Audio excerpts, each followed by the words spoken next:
दिल्ली के India international centre में उदय India तथा मार्केट टाइम्स द्वारा national conclave on empowering virgin land security summit 2025 का आयोजन किया गया। इस समिट में मुख्य अतिथि के तौर पर केंद्रीय कृषि एवं किसान कल्याण राज्य मंत्री भागीरथ चौधरी तथा उड़ीसा के डिप्टी सीएम कनक वर्धन सिंह देव ने शिरकत की। इस समिट में Indian rice exporters federation IREF के राष्ट्रीय अध्यक्ष डॉक्टर प्रेम गर्ग तथा रायपुर के सांसद बृजमोहन अग्रवाल तथा बड़ी संख्या में देश भर से आए किसान तथा कृषि के क्षेत्र से जुड़े लोग भी शामिल हुए। इस दौरान IREF के राष्ट्रीय अध्यक्ष डॉक्टर प्रेम गर्ग को कार्यक्रम का मोमेंटो प्रदान कर सम्मानित किया गया। समिट में एम्पावरिंग वर्जिन लैंड्स तथा जैविक खेती पर विस्तार से चर्चा हुई। इस दौरान मुख्य अतिथियों तथा देश के जाने माने कृषि विशेषज्ञों तथा किसानों ने वर्तमान समय में खेती में केमिकल युक्त फर्टिलाइजर्स और पेस्टिसाइड्स के बढ़ते उपयोग से होने वाले नुकसान तथा इसे कैसे नियंत्रित किया जाए और कैसे जैविक खेती को बढ़ावा दिया जाए, इस मुद्दे पर अपने विचार व्यक्त किए। IREF के राष्ट्रीय अध्यक्ष डॉक्टर प्रेम गर्ग ने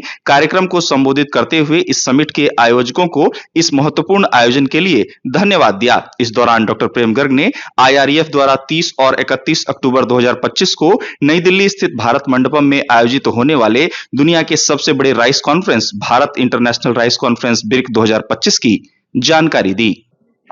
यहाँ सब पधारे हुए लोगों का स्वागत है। मैं doctor Prem Garg, Indian rice exporter federation, जिसके लगभग 7,500 से ज्यादा मेंबर्स हैं और 14 स्टेट में ऑफिस हैं, किसानों के साथ में जो हम बात कर रहे हैं आज यहाँ पर वर्जिन लैंड की, और मैं सबसे बड़ी बात करूंगा उदय इंडिया और मार्केट टाइम जिन्होंने ये ऑर्गेनाइज किया। ये बहुत बड़ा विषय है कि वर्जिन आयरलैंड, जिसको जो खाली पड़ी जमीन है उसको उपजाऊ बनाना, उसकी तरफ ध्यान देना, ये आने वाले समय की मांग है और ये राइट टाइम पर इसको इन्होंने उठाया है। और इसके साथ में जो आज हमारी फेडरेशन है, क्योंकि एक्सपोर्ट भी उसके साथ बहुत जरूरी है।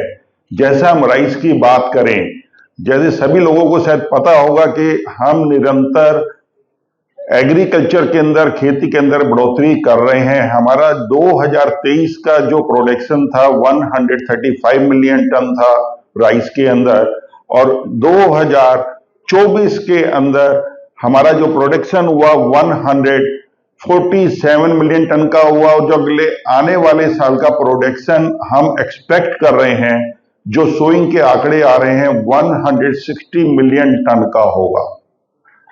जो किसानों की मेहनत का फल है ये, और गवर्नमेंट की जो पॉलिसियां आई हैं, पानी का अरेंजमेंट किया गया है, तो इसकी वजह से जैसे हम फर्टिलाइजर के ऊपर बात करते हैं या ऑर्गेनिक करने की बातें करते हैं जिसके अंदर पेस्टिसाइड, आज हमारे को पेस्टिसाइड के ऊपर ध्यान देने की बहुत ज्यादा जरूरत है, जो हम एक चैलेंज महसूस करते हैं एक्सपोर्ट के अंदर। और इसी के लिए हम 30 और 31 अक्टूबर को भारत मंडपम में भारत इंटरनेशनल राइस कॉन्फ्रेंस करने जा रहे हैं, जिसमें विदेशों से 1000 से भी ज्यादा बायरों को यहां बुलाया गया है और हिंदुस्तान के 2500 लोग उसमें सम्मिलित होंगे।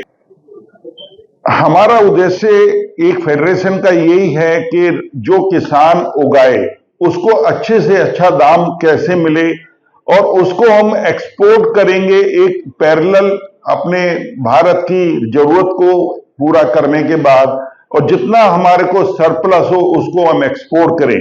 और आज हमारे पास 59 मिलियन टन राइस के स्टॉक्स एक्सेस हैं, जिसके अंदर एक ही उसका विकल्प है कि हम एक्सपोर्ट करें, और इसकी तरफ हमारी फेडरेशन पूरी कंधे से कंधा मिलाकर गवर्नमेंट के साथ कर रही है। जो हम 22 मिलियन टन अभी एक्सपोर्ट करते हैं, तो इसका हमारा इस साल का एम है। पीयूष गोयल जी के साथ ये शनिवार को मेरी 3 घंटे मीटिंग हुई बॉम्बे के अंदर, तो इसी के अंदर ये डिसाइड किया गया इस टारगेट को 55% हमें करना है, 45% से बढ़ाकर, और इसको हम लक्ष्य को पूरा करेंगे।